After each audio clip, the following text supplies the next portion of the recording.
decided that today was the day to show you my sewing space. So I'm here at my little room where I now sew. I recently decided that I was taking over too much of the house, and the problem of having to get everything out and put everything away every time I did any sewing was driving me slightly bananas. And I was in the very fortunate position of A, being able to afford, and B, knowing that there was a place available to move into a different space. So a friend of mine rents a studio in this little area that I'm in now, and there was one going free, so I managed to get hold of it, which was amazing. So I've spent the last sort of 2.5 months just trying to get it sorted out before showing you. It's still not perfect, but it's broadly reasonable. So I'm going to show you around, and I hope it's interesting.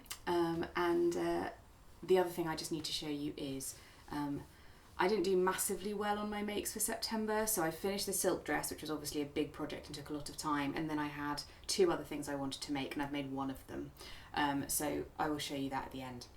So first things first, this is my little happy area of kind of sewing cutting outness, and is going to be where I talk to you because it's quite an easy place for me to put the camera, and I've got a table I can lean against, which is nice. I'll show you this in a second because you can't see it on this frame. So these are my garlands that I bought in New York. You may be able to remind yourselves of them, which I love. Add a bit of welcome colour. And then I've got all of my pattern drafting stuff hanging up. So this is all of my curves. And then I've got my scissors hanging up here. Rotary cutter, more scissors. Got quite a lot of scissors. And then I've now got a cutting table. Finally got a cutting table, which means I don't have to crawl around on the floor anymore, which is so life-changing. Can't even tell you. It's amazing. My cutting table I actually cobbled together and got it made. There's a local company that does uses old timber and will recycle it and make stuff for you. So not only is it all recycled, which is really nice because it doesn't use new wood, it was also pretty cheap because it was just whatever he had around. He just kind of fashioned something for me. So it's not something I can tell you can go out and buy, but I can at least maybe give you inspiration for how to make one, because I don't think it would cost a lot. And if you have a handy carpentry type person, or if you are a handy carpentry type person, you may well be able to make your own. Okay, so I'm going to show you around. Exciting. Okay, so this is the overview of my little sewing space. So I'm just going to do a little trying to pan around on my tripod so I don't make you all too seasick. But this is the wall that I just showed you that was behind me.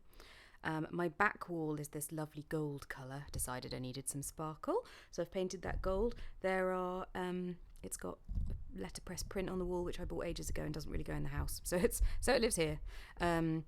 I love letterpress printing. That's actually one of my least favourite. I bought that on a bit of a whim and I'm slightly regretting it, but it's fine. It brightens up the room. And then up here, let me just show you this. There are shelves, etc. And you can see that it's just a partitioned off space. So it's in a kind of old, sort of weird warehousey unit. So that's the ceiling, and then there's shelves all the way around there. And then this is my cutting table, currently covered in stuff, as you can tell, which it normally is. So this is essentially a piece of like MDF coated in melamine or whatever it's called. So the kind of thing you make like IKEA furniture out of. It's just chipboard, which the guy had massive pieces of from something. And so he just chopped that down to size. I had this made at, I think it's 170 centimetres long and about 85 centimetres wide or 75 centimetres wide. This was partly so it would fit in my car, but also because it's a perfect size actually now for cutting out. It just, you can see it sort of just about fits most of the biggest pieces that you need. And it means I can stretch out almost 2 metres of fabric, which is just so much better than it always slipping off the table, which is what it used to do. And then the bottom is just really chunky bits of, what is that, like 4 by 8, 2x4? Yeah, maybe it's 2x4. Softwood. And he's just made a frame. So I don't know if you can see, there's a piece at the very top under there. And then it's just made basically into a cube, if that makes sense, underneath. And then the top's just screwed into it. So that's my cutting table. I am going to put casters on it because it does need to move around. At the moment it's a bit too heavy. But yeah, there it is. And underneath I can store all of my fabric. So all of my fabric is in boxes under there, which I'll show you in a second. And then if I just go around this way, this is where the main kind of work area is. So that's my overlocker of my sewing machine on that bottom table. Sorry, all of my like kit for filming is out because I'm filming. And then up here I've got all of my various patterns and stuff. So I'll show you those in more close up. I'm just giving you the overview. Yeah, so I've got all of these shelves, stereo, very important. Ironing area over there. I have got a big ironing board, but the little one just stays out. And then my dressmaker's dummy, which is currently covered in my scarf and coat, is just there. And then behind me, this is where my ironing board and all of my patterns that are kind of full size all get hung up on pegs and hang off that lovely plumbing piece of copper piping. Oh, and there's my elbow. Sorry about that. Yeah, so here it is. I will now just do a little bit more of a kind of show you around so you can see it properly. So these are all boxes full of fabric. That is the complete sum of my stash. So, and it's much bigger than it used to be. So when I say I don't really have a stash, I do, but it's not enormous. So one of those boxes is basically full of kind of old scraps of stuff I use for making toiles. You can see my cutting boards are down there. I use all my rolls of paper get stacked up. I'm running low at the moment. And then all of my fabric goes in boxes. Because this is a shared space, and as I said, the partitions don't go up to the ceiling, it can get quite dusty, so I try to keep everything in plastic so that it doesn't get too sort of covered in crap. And the nice thing about this table is because it's all softwood, I'm not going to be able to show you this very easily, but I've basically put little hooks on and I hang a load of stuff on it, so that's my pins over there. And on the other side I've got sort of scissors and all sorts of things hung along the other side of that of the table, which is really good. Okay, let me just turn around this way, sorry. Okay, so my sewing book collection, which is not massive, but does have quite a lot of stuff, so that's my thing. All my stationery is in the box marked stationery. And then these are all my patterns, so PDFs and paper patterns. I actually organised mine very similar to how Rosie at Sewn does. So they're all stacked up and then sort of categorised, so you can see tops is at the front. And then I've got kind of another box of the lid actually that's full of sort of lace and carbon paper and other little bits and pieces. This is my chalk globe, which I love. I found it in Homebase. It was £6, so I bought it. And I write little messages on it to make myself feel better. Got a couple of tins. So this was given to me when I left my last job. They put me together a little sewing box, and it has, they all put things in it that are special to them. So bits of ribbon, and someone put something in was left over from her wedding, and another girl put in some fabric from a project that we'd made together. I taught her how to sew, and it's really lovely. So that has loads of other stuff in it, like ribbons and all sorts. And then my bobbins sit on top, and then this is my sewing box. The ironing area has my tailor's hams, water bottle for ironing, my little tiny ironing board and my iron, and I really need to replace my iron because it is a bit destroyed. Then my stereo. I've got lots of beads, or boxes of beads here. This is my bouquet of flowers that I made, which I bought in America. So if you saw my New York vlog, I made all of the paper flowers. Took ages, but it was really fun. And that's now up there and sits and lightens up the room. And then I've got all of my threads and zips in these sort of storage jars, which is actually great because it means I can see through them, but it keeps them kind of sensible and neat. And then what else is there to show you? Not masses, as I say, it's not a huge space. Oh, let me go around here, sorry.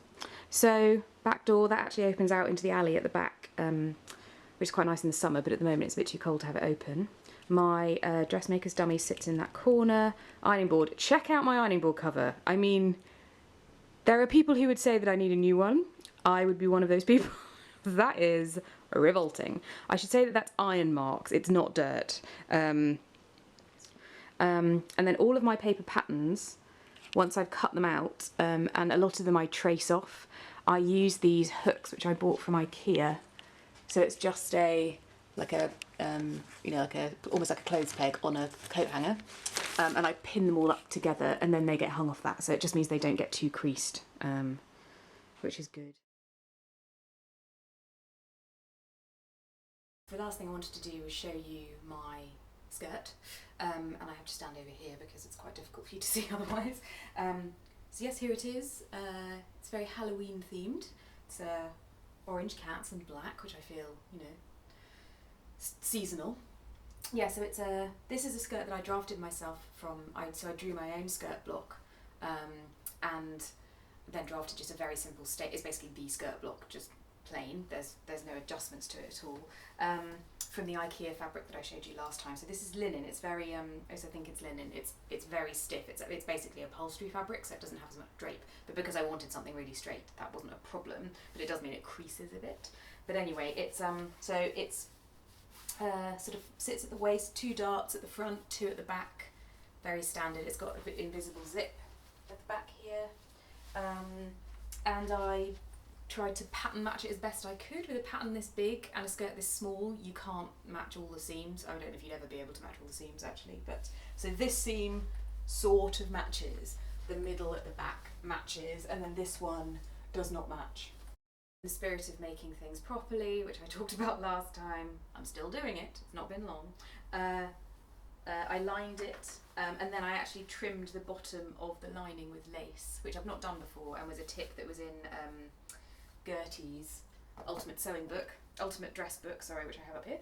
And actually it looks really nice. So this lace I found when I was in Devon at a flea market, and the lady was selling, it's vintage antique lace. She was just selling rolls and rolls of it for about £1, so I bought loads. And I think this is now how I'm going to finish all my linings on skirts, because it's so pretty, and it means you don't have to turn up the bottom of the lining, which is amazing because it's always a bit of a faff. And then I also did the bottom of I did the hem with ribbon, which I've also not done before, but is so much easier than having to faff around double folding things. Of course, it's dependent on your fabric, but because this is so stiff and it's quite thick, it's quite heavyweight fabric, or at least heavy enough that if you did a double fold hem, it would be quite bulky at the bottom. I decided to do this instead, so you just fold up the hem, you flat stitch the ribbon to the right side, and then you hand stitch. So this is hand catch stitched the other side of the ribbon onto your thing on the inside, and it looks really nice on the inside and feels a bit more special, but it also gives it a flatter sort of edge around the hem, and you don't get as much bulk there, which is good. So yes, so that's my sewing space. There's my skirt. I think that's everything for this month. Have lovely weeks. I will see you again soon, and please do keep liking and subscribing. It's lovely to see the numbers going up, and it's always really nice to receive comments, so thank you very much. I really appreciate all the support. I love doing this. It's really nice to know that other people are enjoying it, so please just subscribe and like and pass it on to anyone you think would be interested, and I will see you all again soon. Alright, thanks, bye.